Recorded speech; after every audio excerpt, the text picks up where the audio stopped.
dahil sa pagmumura, pambabastos at umano'y pag-utos na pumatay.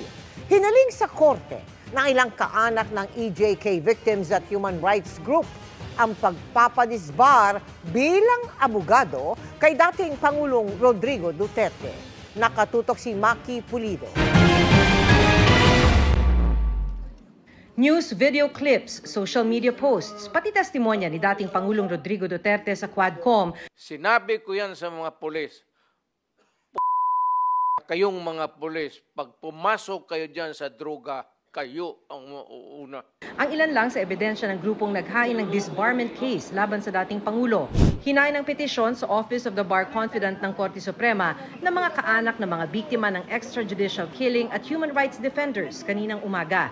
Hiniling din nilang habang pinagdedesisyonan ng Korte Suprema ang disbarment case ay suspindihin muna ang lisensya ng dating Pangulo.